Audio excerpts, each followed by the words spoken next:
Let's dive into a training on discovery. Sales call breakdown. This is going to be a good one. Something that I know you guys need to work on is reframing. And reframing meaning preparing the prospect to not give objections, or to at least not give strong objections that crash your calls. Everyone's doing the whole objection handling thing, which I teach. And objection handling is important. We've gone into it on the channel. You know I give you my frameworks on objection handling. But I want to talk to you and show you how to pre-frame. This is a call for our protocols training program. And this guy who's freaking awesome, he's starting to roll with us now, and he's going to be one of our top clients.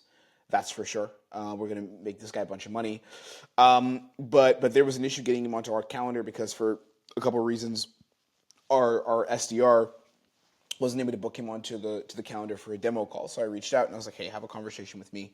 Let's see what's going on, see how we can help, which is the context behind this conversation. I wanted you guys to know what the context is here. And if you're seeing your call here, bro, just know that we got you and we're excited to be rolling with you, man. But yeah, we ended this call, and so you know how it ended. He wasn't able to handle the whole investment on the call at the very end. It was a close, but not the whole thing. So he collected some of the cash and then processed the rest later.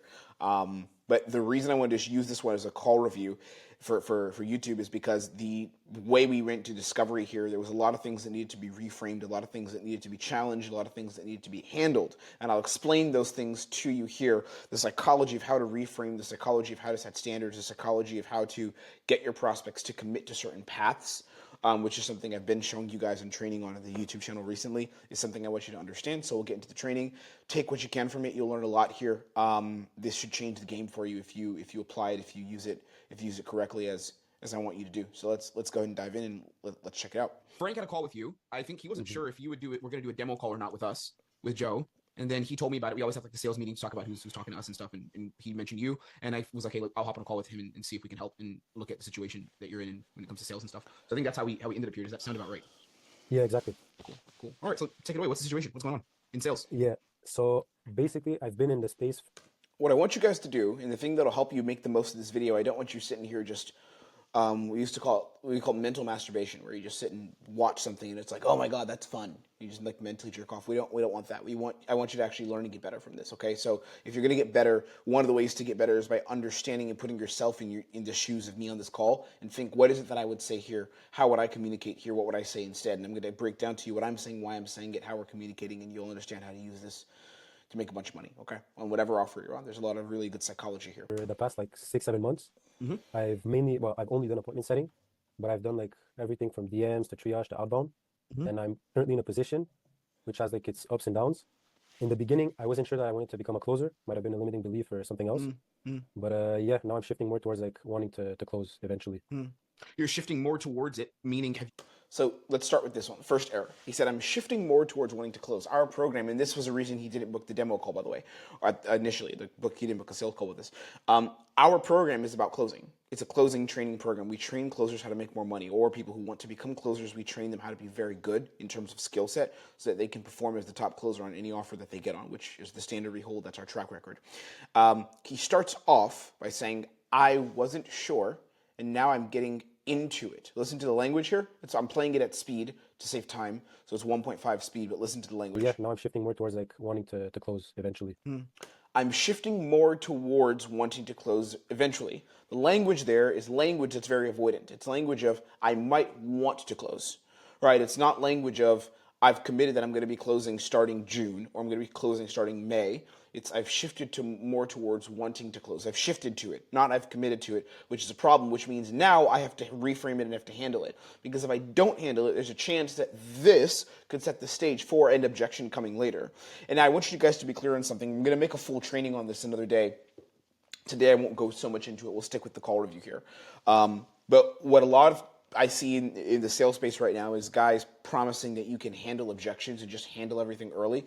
And it sounds cute, it sounds nice, but you can't really handle every objection early. If someone has fear, if someone has uncertainty, if someone has limiting belief, you're not going to handle it early. What you can do is you can pre-frame the conversation and get them to make a decision that is not in line with the objection, the underlying fear they have. You can't make someone's fear go away. So everyone's saying that you're handling the objection on the call.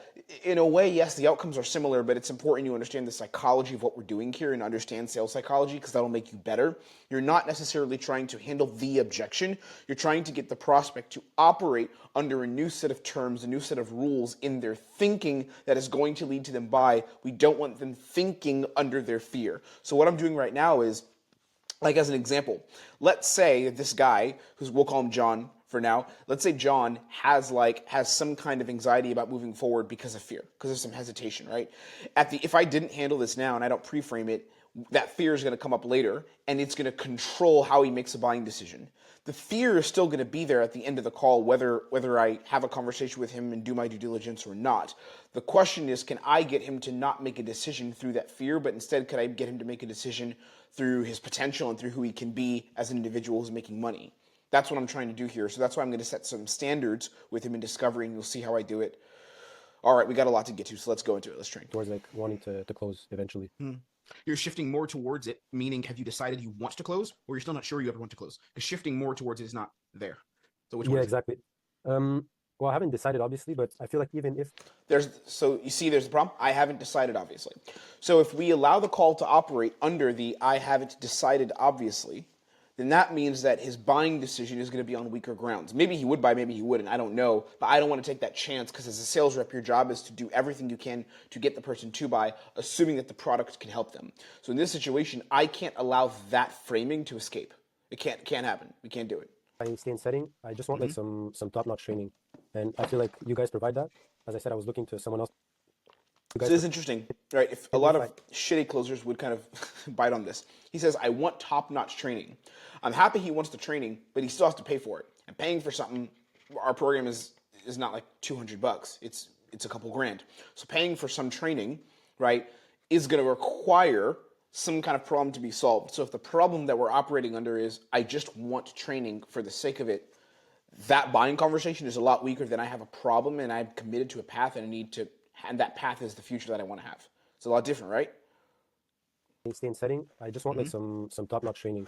And I feel like you guys provide that.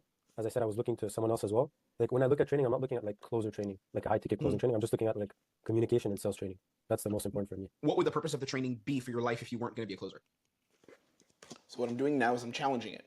But I don't challenge it by just giving him a perspective and a statement. I'm going to allow him to go into his own logic and figure out where his logic is. I'll watch that happen. Allow his logic to get on very weak grounds. I'm going to train you guys in this later. We'll make a training about it here on YouTube. Allow his logic to get on very weak grounds and then build up from there. That's how you do reframes. No one teaches it this way. You reframe by basically allowing the prospect to get into their own logical positioning, and it's going to be very weak every time. Almost every time it's always going to be weak. Their logic for not making changes, their logic for not doing something now and putting it off, doing it later. So I allow them to get there and justify their own logical position. We bring it down. Imagine a curve, right? Starting from up here and then going up, coming to the other side. I'll allow them to back their own logic and me understand it more clearly. It gets weaker and weaker, and then we build it up off the other side. And then we handle the place they're coming from. That's how you pre-frame objections. Or that's how you pre-frame buying conversations, I should say, because you're not really pre-framing the objection. You're instead framing them with more commitment and to make a better buying decision that's going to help them move forward and change their lives, right? That's what I'm going to do here. Make more money, like just being better at sales, having. So what I'm doing is I'm asking, because he's saying, I want to do coaching, but I don't want to be in sales. Or he's saying, I want to do coaching, but I don't know if I want to be in a sales program necessarily, or like not sales program. I don't know if I want to be a closer. I can't let that go because our whole program is dependent on him becoming a closer. And if he's like, I want to do the program for fun, that may not be worth several thousand. And I don't want to take a chance that he's going to buy this or not buy it based on fun and like it's good information. For your life if you weren't going to be a closer? Make more money, like just being better at sales, having more opportunities. How would you be better at sales, at setting, I guess? How would you make more money with setting by getting training for closing?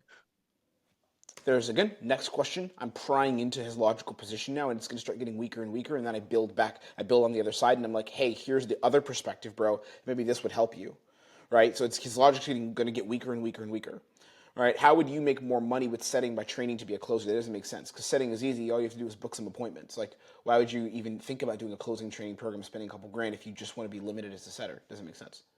Yes, how would you make more money with setting by getting training for closing? I just there's only so many more sets you can book, my friend. Yeah, I'd like to think that by being like better trained, like You see even the body language, the way he's described, like talking now, his logical positioning is starting to fall apart. Right, his logical position of I don't need to do this now, or I might do this. Not I don't need to do this, but I'm not committed to being a closer. It's starting to fall apart where he either has to pick, yes, I'm going to be a closer, thus our program now becomes relevant and important, or he can pick, oh, it's kind of just fun. And if he justifies that, cool, I'm not going to sell you, or I'm not going to close you. No worries, you don't need to do this, bro.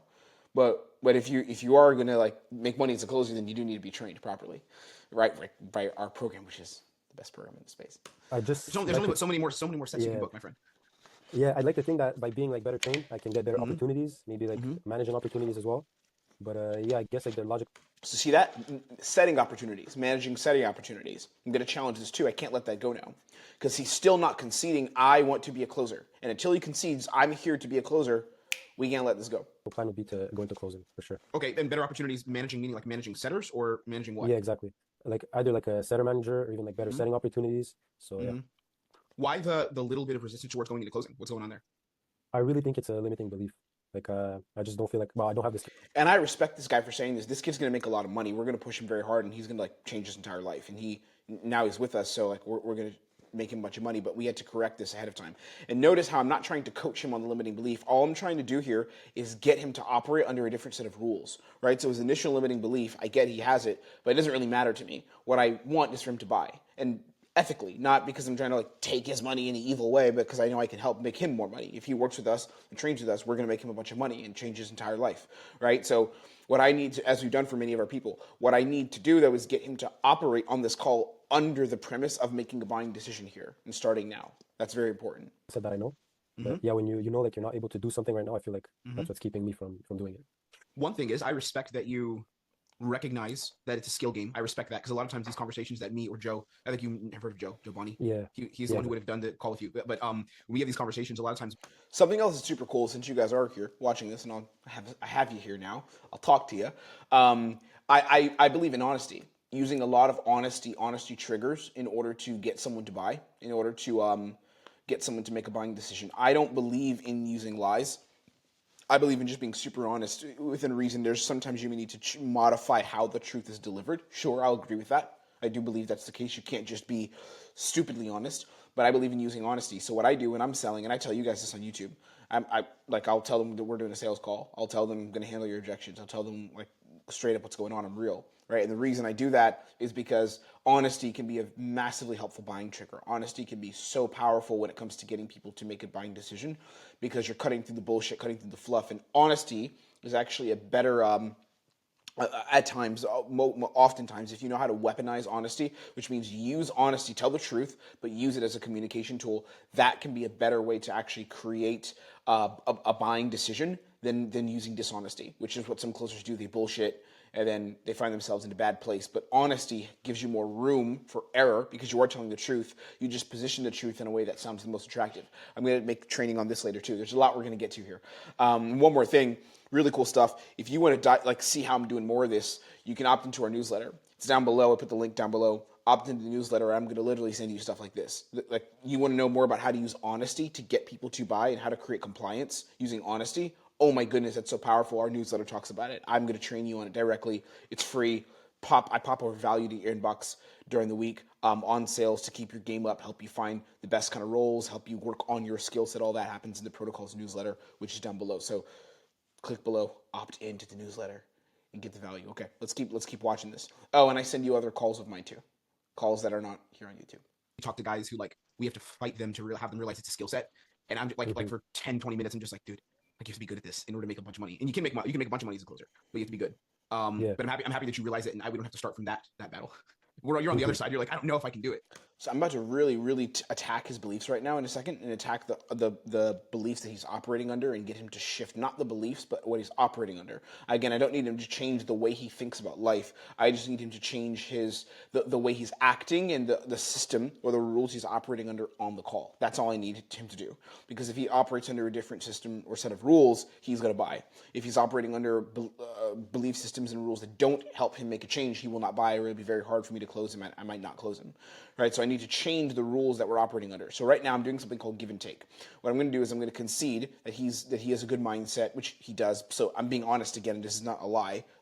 Everything I'm saying here to him is true. I believe it. But I'm using it to close as well. You can use the truth to close. So I'm conceding this and I'm giving it to him like, great shit, bro. You believe this, and then watch how I smack away the way he's believing, the way he's operating on this call. Money, and you can make a bunch of money as a closer, but you have to be good.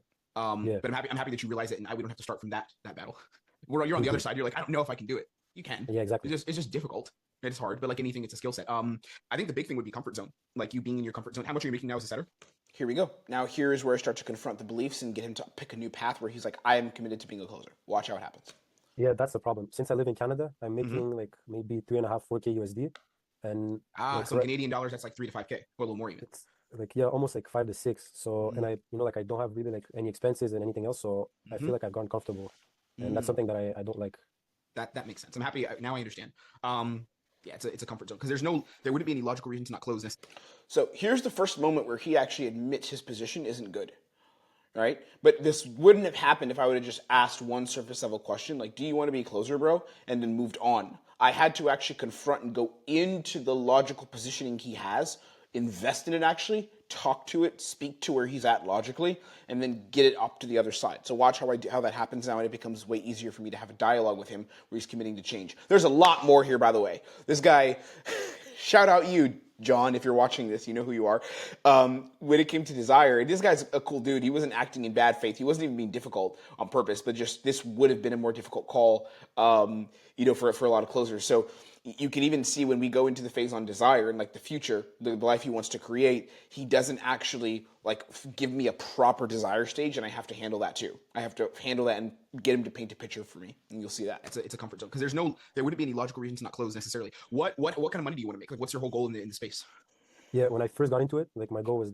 So now what I'm doing is I'm starting off establishing a holy grail because we didn't do that yet. What I've done instead is I've just talked about like his current positioning where he's at right now.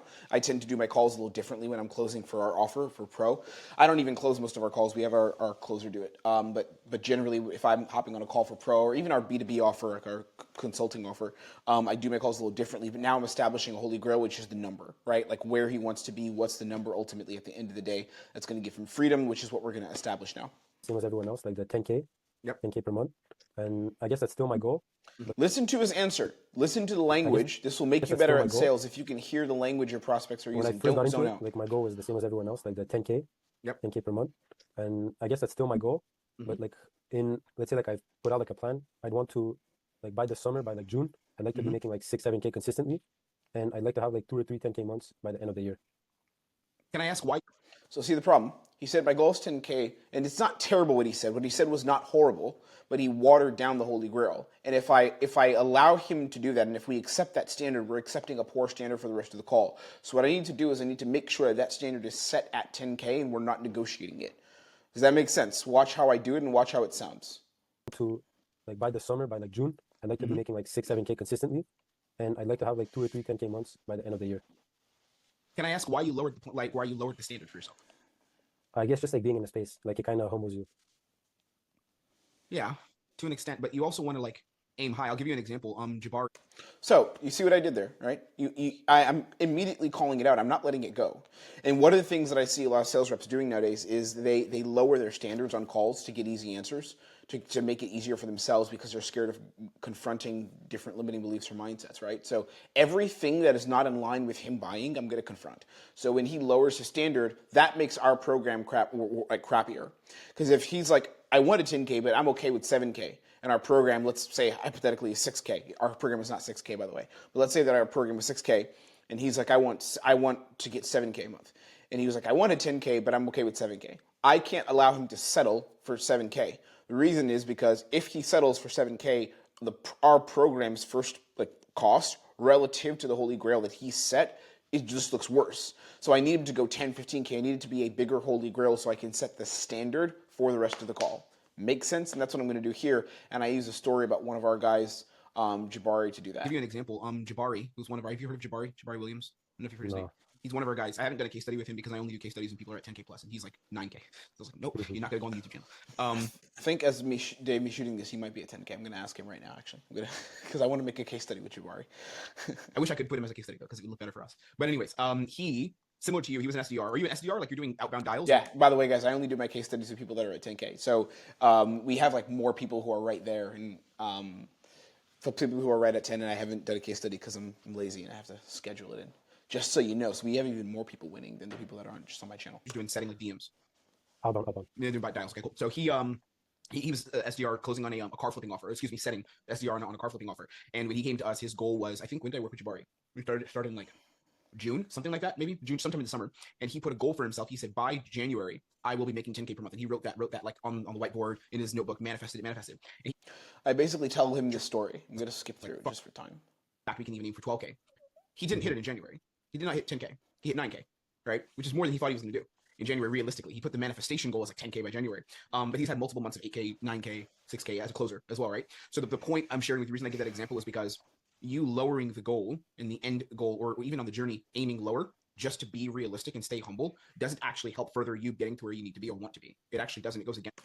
So what I did was I used a case study of someone that we train, someone who's in our network, someone who's one of my clients, as a standard for the kind of conversation that I want to have with him here on the call, right? So now what's going to happen is what I'm going to do is I'm not going to say yes or no. I'm going to ask him like, what are his thoughts, or does it make sense? How do you feel, right? And what I'm going to do is I'm going to open up a dialogue where he now has to either invest in what I just said and this new crossroads that I'm giving him of which path are you going to take, this path or the other path? Are we going to lower our standards, or are we going to aim high?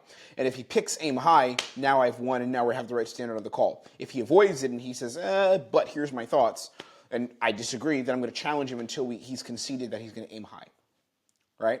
That's very important stuff to do. Understanding how to do this stuff, not just to hear it on a little call where you get some cool scripts, but to actually know how to execute on it and do it live is important. So this is how. Further you getting to where you need to be or want to be. It actually doesn't. It goes against that. Because there's no consequence to aiming extremely high. There's no consequence to it whatsoever. Yeah, you know what I mean? Yeah, I guess like my original goal for this year, like that's me opening it up for dialogue now. You know what I mean?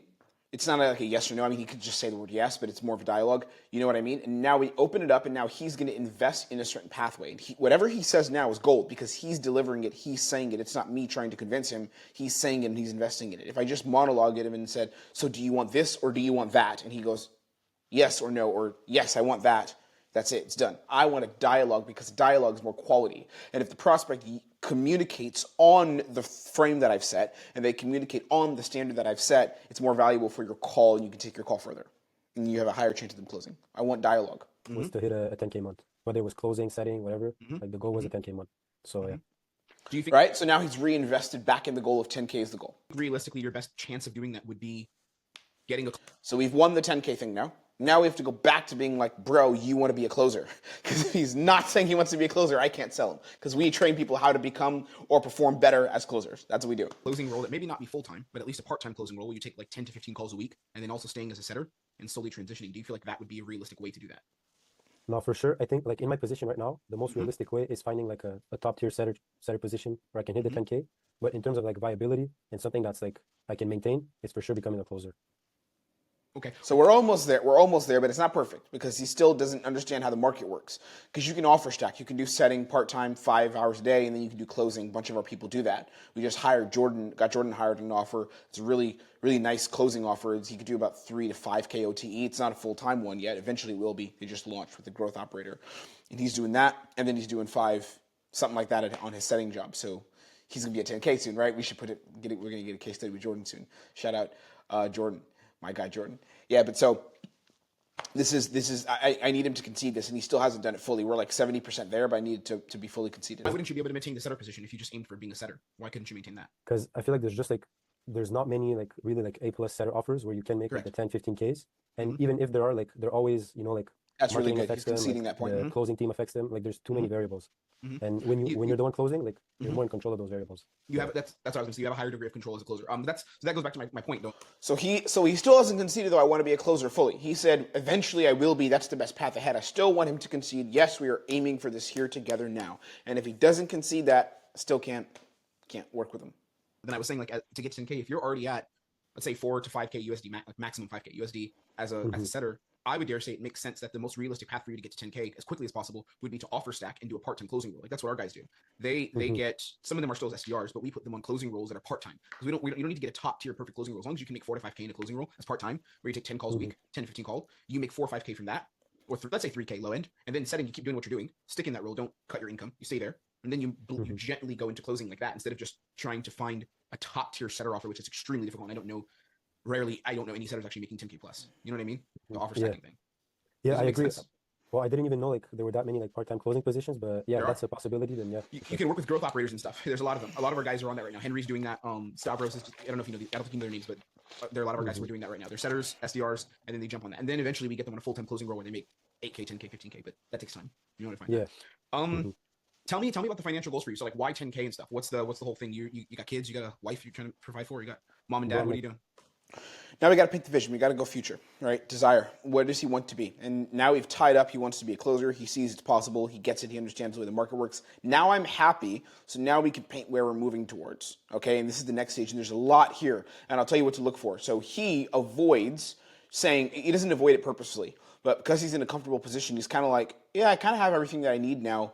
I mean, it would be nice, but I can't have him accept that it would be nice. I need there to be a gap. And a gap means I need him to own up to and basically dialogue and talk to me about where he would be then versus where he is now. Where he'd be then versus where he is now. And right now, what he's going to do is he's going to say, it would be nice, I'd be able to do things. And I'm like, what does that mean? And the reason why I need to have this standard, remember the word here, guys, standard. I don't want to get demonetized, even though I curse sometimes anyways, but I don't want to get canceled on YouTube. So remember standards. There has to be a standard that is held between yourself and your prospects, because setting a standard dictates the terms of engagement for the call and dictates the way the buying decision is going to happen. So we need a standard to be held. We have to have it. It's a non-negotiable. Okay? Let's look at this. Watch how he answers and watch how I'm not happy with it. Tell me about the financial goals for you. So like, why 10K and stuff? What's the whole thing? You got kids? You got a wife you're trying to provide for? You got mom and dad? What are you doing? Yeah, no, I don't have anything. Like I just wanna. I'm young. Well, I'm not so young anymore, but like I'm still like I'm 24. Bro, you're young. Okay. Yeah, I'm relatively young. I just wanna, like, I know how much money there is to make, and I feel like even 10K is like not that much in the grand scheme of things. But by making 10K, like when you transfer to Canadian as well, which is like almost 15, like I'd just be able to pretty much do what I want. Why do you want to make that money? Like, what fuels you to make it? Pretty much do whatever I want.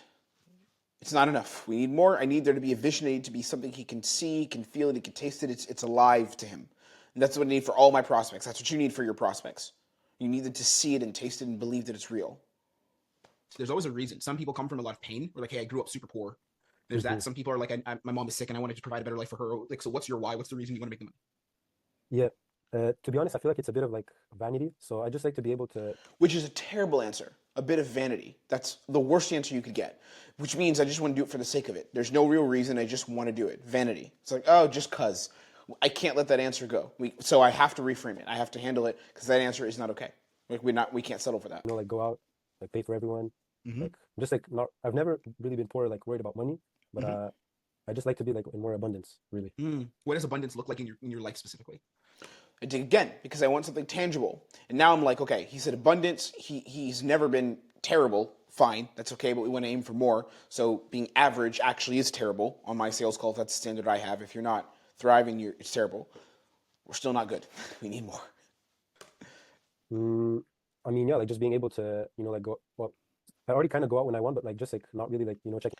Horrible answer. I already go out when I want, right? So that's him basically throwing water on his desire. He's like, well, I already have what I want. So he's qualifying it now. I need to get him off that. I need him to say, like, I'm down here. I need to get up here. Again, and anything he does where he's like, I'm good, I'm okay, I'm doing decently right now, or like, nope, you can't have that happen. Nope, inexcusable. Inexcusable. I mean, yeah, like just being able to, like go. Well, I already kind of go out when I want, but like just like not really like checking prices or whatever. Yep. What kind of places do you go to now? Like, what is your version of freedom look like right now? So here's what I'm going to do. I'm going to use a different strategy because this is a tough one, right? And we're doing this live. I got to solve it live. So he's saying I pretty much have everything that I want right now. That's the premise he's operating under. That logic I can't allow on the call because then that takes away from his desire. If he's like, I'm already where I want to be now, it would be a little bit nice to be here. that means that my program, whatever offer you're on, let's say you're selling something for 5K, 10K, that you need to stretch that gap. Again, there needs to be a big gap where it's like the investment of 10K gets him from here to here. It can't be like here to here. It needs to be a bigger gap. So him saying I can do what I want now is minimizing that gap. I need the gap to be as wide as possible because that makes him buying this and doing this way more important at the end when I pitch and when I drop price. Right? So what I'm going to do, and I'll tell you the technique, and then you can go ahead and apply it on your calls and watch how I do it live and then use it. So what I'm going to do is my goal is to figure out what he can do now and make that seem worse. Because if the prospect won't just say, I want to be here and this place I want to be is way better than where I am now, what I'll do is I'll say, where are you now then? And we'll make that terrible. Make sense? So if you, let's pretend they're like you sell like a big juicy red apple, right? But the prospect already has an apple, and they're like, and you're like, so what would it mean to you being able to have like that juicy red apple? And they're like, well, it would be really good. Terrible answer. It would be good. It would be really good. But in a way, I kind of see some of that now because I have an apple now, and I really enjoy the apple that I have. But it would be nice having a bigger apple.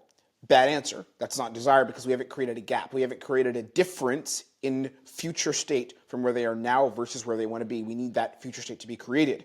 How would that sound? Messing with it live, not live, but I'm not going to edit this video and cut it up. That's cheating. So we'll figure it out. Yeah, what we want to do is we want to make the small apple seem worse compared to how they're perceiving it right now, get them to concede that the small apple is not great, and then represent, tell me more about the big apple. So how I'd probably do it is I'd say, what do you have right now with the small apple? Like, what do you like about it? And let's say like it's crispy and it's fresh. Oh, is it absolutely as fresh as it can be? Like you're able to just eat the apple anytime you want and it never ever runs out? I'm pretending that, let's pretend the bigger apple, they can eat more of it and it doesn't run out. Okay, that's the offer. It's stupid, an apple, but you get the idea. The small apple like never runs out and it's completely perfect all the time. That answer is going to be no. Of course it's going to be no. Well, it's not perfect all the time, and we should know that because in current state, we should have established a problem, a frustration, that they can't do what they want, they don't have the life they want now at a basic level, and then we build more on that later in desire and fear stage, right? At the beginning, though, of desire, if I need to minimize their current position and make it seem worse, I'll say, so you're able to do everything you want now with the small apple. Like it's completely perfect to you, as in you have everything you need. You're always going to get a no there because it's not perfect, right? They're just trying to be optimistic. They'll say, well, no, it's not like perfect, but I'll cut them off. Well, in terms of it not being perfect, like what is missing with it now? I'm not able to eat it as often as I like, or it's not as much apple as I want. I want a better apple. Gotcha. What would having that bigger apple feel like to you? Like, let's say you didn't have those limitations now, and having an apple that was bigger and that was more full, what would it feel like? Now I'll get a better answer because I'm contrasting it with the position of your current state is terrible. If that went over your head, you're not ready to train with in our stuff. Or watch it again, what I just said, to understand it. But that is probably one of the most valuable things I've ever told you here. We trained on it in protocols. I trained out with my guys this past Saturday or last Saturday, and we went deep on it. It was like a 2-hour training. Everyone was dying at the end. I was cooked at the end because this is some heavy, dense stuff, but this is the stuff that makes you a bunch of money, and this is how you understand and master human behavior. Let's get back to the training. Watch how I do this now. Watch. Really, like, checking prices or whatever. Yeah. What kind of places do you go to now? Like, what is your version of freedom look like right now? So that's what I'm doing. That's what I'm going to do. I'm going to try to get him to tell me what he does now, and we're going to make that seem terrible. Not terrible, but we're going to make it seem not great. Yeah, I mean, like, if I'm going out with my friends, like, I take a few drinks, or like I don't really check the menu. For sure, I'm not like having like the Again, terrible also. I don't really check the menu. We're hinting at something. He probably is checking the menu a little bit, right? So I get it, but I can't just jump on it because it would disrupt the flow of the call. But I got to time it correctly. But now we're starting to get something. Here's what you're doing now, and then we're going to make that terrible, and then build up from there as to where you want to be. ribeye steaks or anything else, or not like popping bottles after bottles, but yeah. There we go. We'll continue. You were saying ribeye. You're not doing that, but what are you doing? There we go. See, now we have some. I'm not getting ribeye steaks and not popping bottles. And he was about to add a little more, but I just was like, and he stopped, and I was like, no, just tell me all the things, everything, because then I'm going to control whatever you tell me, and we're going to make it seem way worse. Not like popping bottles after bottles, but yeah. We'll continue. You were saying ribeye. You're not doing that, but what are you doing? Yeah, I'm just being on a smaller scale, like getting Gotcha. a few drinks, like a normal meal, those sorts of things. Yeah, I see. Or would you say then that right now you're like financially thriving? Like if Boom. boom, here we go. Now I'm going to set the stage. Now he said what he is doing, so I'm going to set the stage for why that isn't ultimately where he wants to be. And watch how I position it, watch how I word it, and then we're going to build desire again from there. Smaller scale, like getting a few drinks, like a normal meal, those sorts of things. Yeah, I see. Or would you say then that right now you're like financially thriving? Like if you wanted to pick up and go to Dubai and join like a mastermind or a couple guys for like 2 months, could you go get a villa or like a flat out there and just do that easily? No. Okay. Is that the There we go. Yes, I'm really good.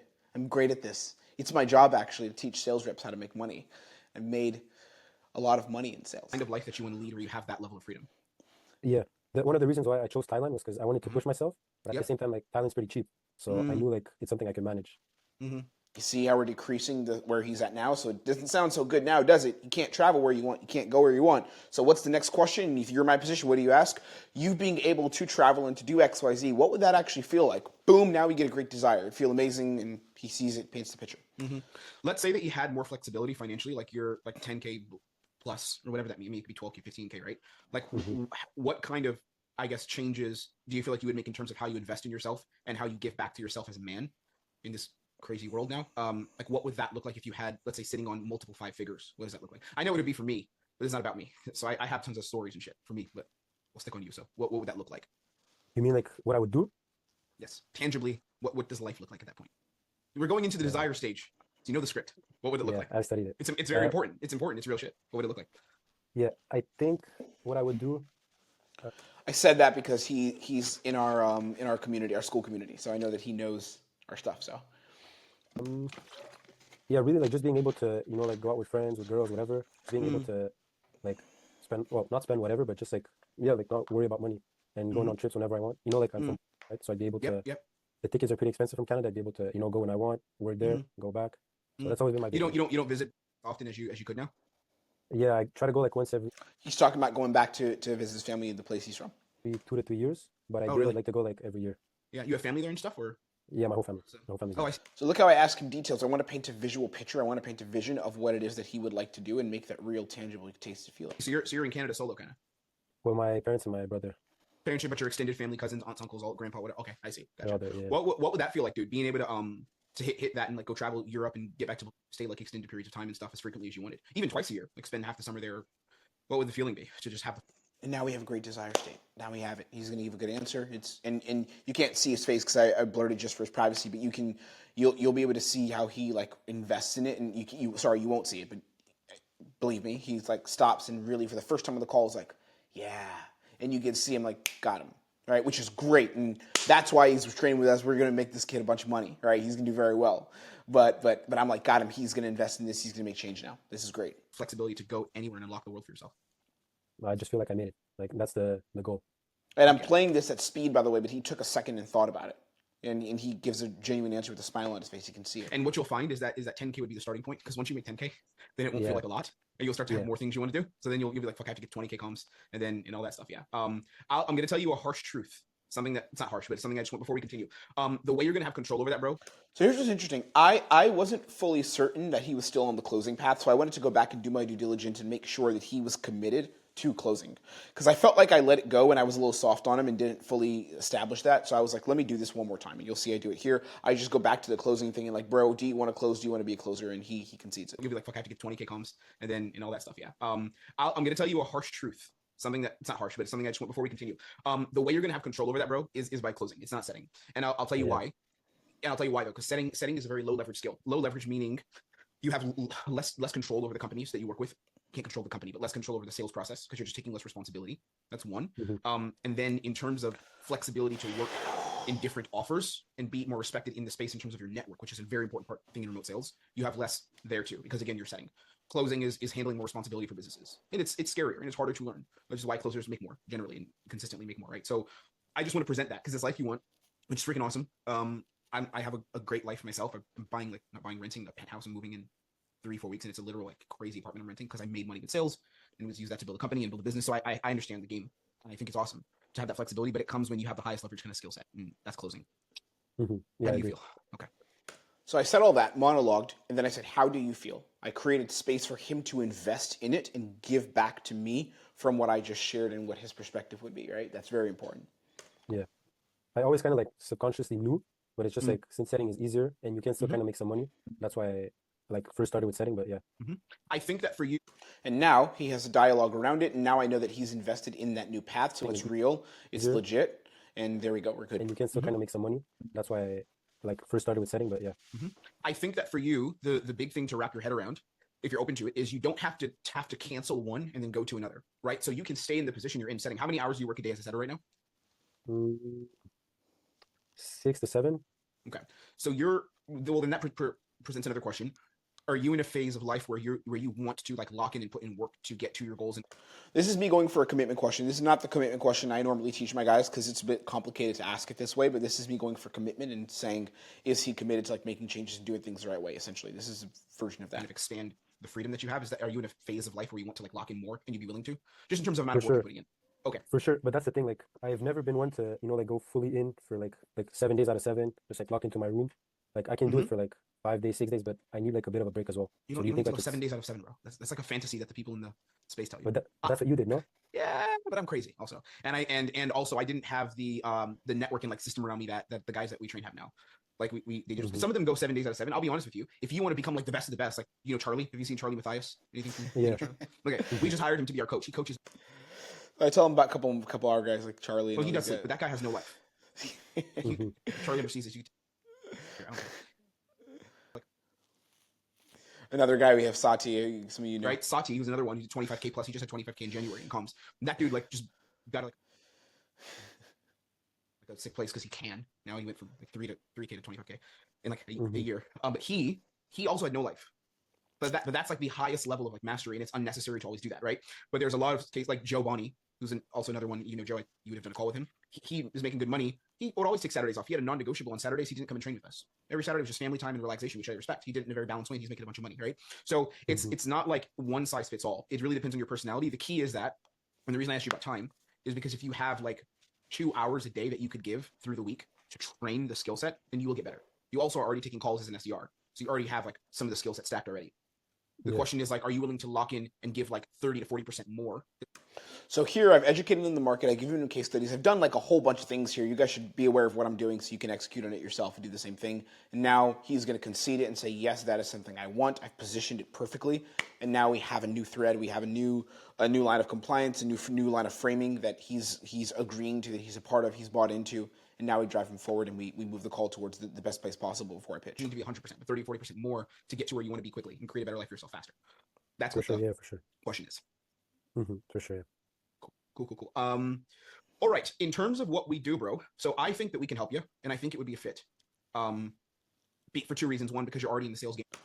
I'll stop there. I end up pitching him. I think he has one more question to ask, but the rest of it is largely irrelevant. I'll end on this thing here.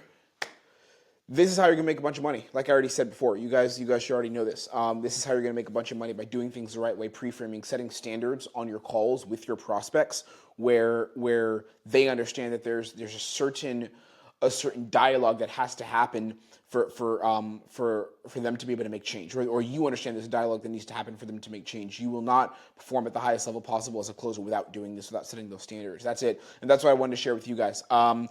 Again, best option from here is 2 things you could do if you just want a bunch of free stuff and like crazy in-depth free value. Go to the newsletter. You'll find out more about like how I train, what I do, and the way we train our people. It's all there. The link is down below. QLprotocols.com/newsletter. Check that out. That's there.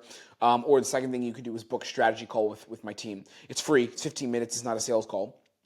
I don't sell you anything up front. We have a 2-call close process. And our 2-call close process is we see if you're a good fit in terms of finances, in terms of competence, in terms of your life positioning, all 3 of those things. And then see if you like what we do, if you like our vibe, whatever basic questions you have. And then if you feel like there's some alignment, if we feel like there's alignment, then we'll invite you to book a demo call with us, which is, the sales call. And we'll see if we can set you up and train you and help you get better and get to where you need to go, which is going from like being 3, 4, 5K in comms, wherever you're at now, to being a 10, 15K per month closer. That's what we do. Cool. Hope it made sense. I don't think there's anything else I've got for you. Hopefully you learned from this. Hopefully it had value for you, and I'll see you on the next one. Goodbye. Train hard and let's go make some money.